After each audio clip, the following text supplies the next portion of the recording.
simple thing right now that's a rage in the world is, if you come to our ashram, all the people there who are physically immensely active eat 10 o'clock in the morning, 7 o'clock in the evening, 2 meals.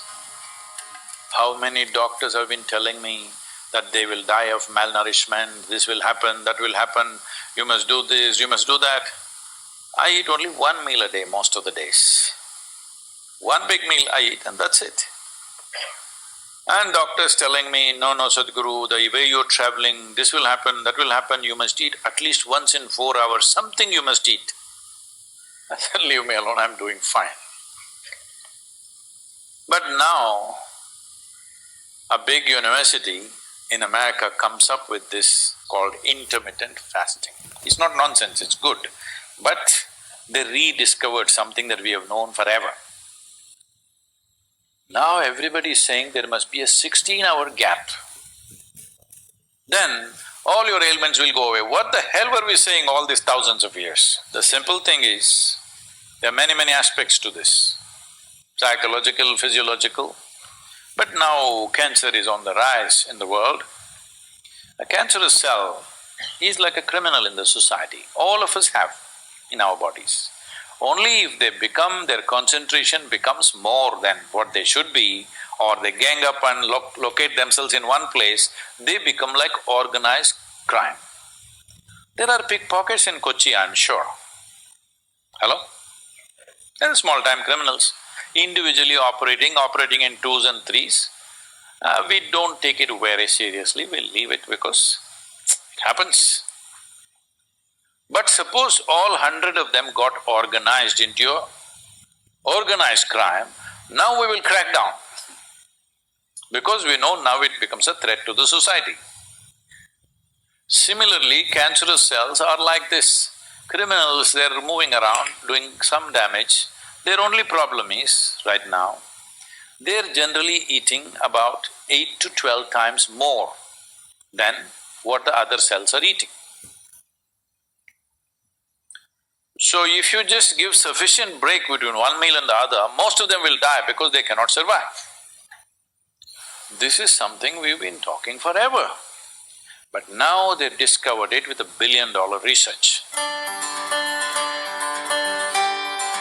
And I have seen hundreds and thousands of people who just become healthy and well simply because they are not fueling up all the time when the tank is filling. In the yoga center, all the time people are physically active. So everybody is very hungry by the time it's 3:30, 4 o'clock in the evening, they're extremely hungry. But we learn to live with that because empty stomach and hunger are two different things. Hunger means your energy levels start dropping. But empty stomach is a good thing. In the yogic sciences, today modern science also is coming in line with this. But what we know by our experience, you will spend $1 billion to come there. Because research is all about how many $1 million, that's how it is. Your body and your brain works at its best only when your stomach is empty. So we always make sure we eat in such a way, how much ever we eat, our stomach must be always empty within 2 to 2.5 hours' time maximum. So we go to bed hungry always. People think they cannot sleep. They can sleep. On an average, for 25 years on an average, I slept only 2.5 to 3 hours. These days I'm getting little lazy and sleeping anywhere between 3.5 to 4.5 hours in spite of the level of travel that I have.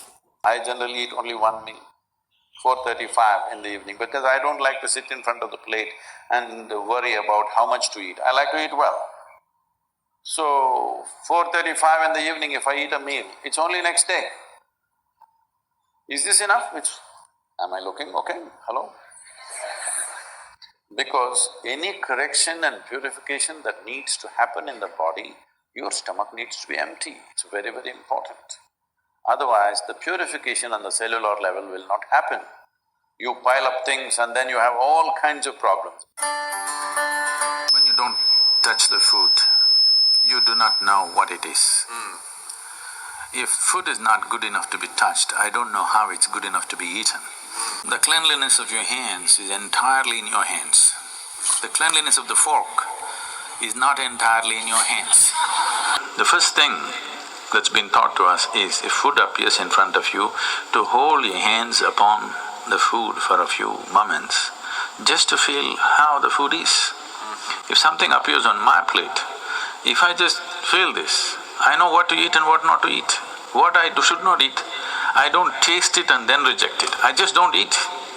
Even if you physically don't touch it, just being conscious and being there, it clearly tells you how the food will behave within you. Whether this particular food on this particular day, should it go into you or not, because every day your body is not the same thing.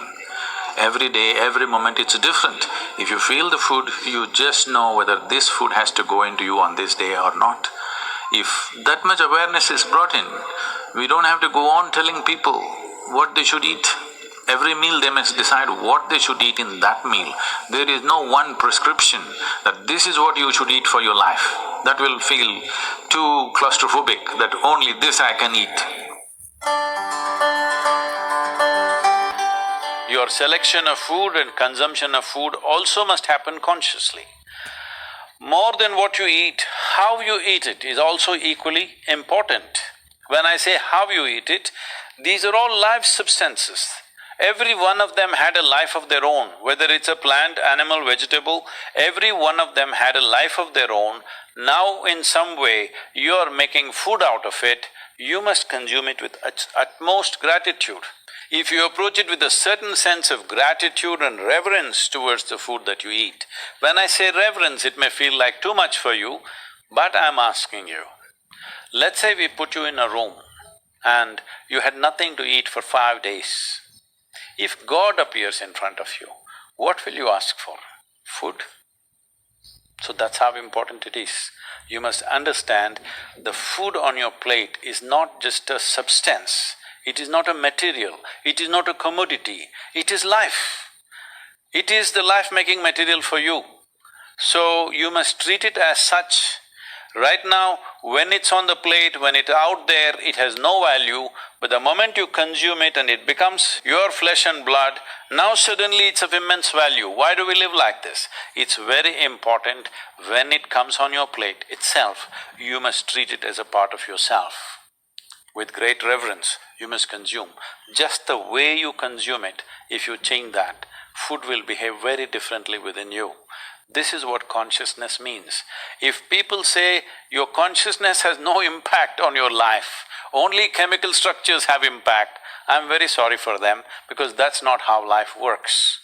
Human consciousness has a deep and profound impact on everything that we touch, especially the food that we are making another life as a part of ourselves. When we're doing such an act, it's very, very important we treat it with utmost gratitude and reverence.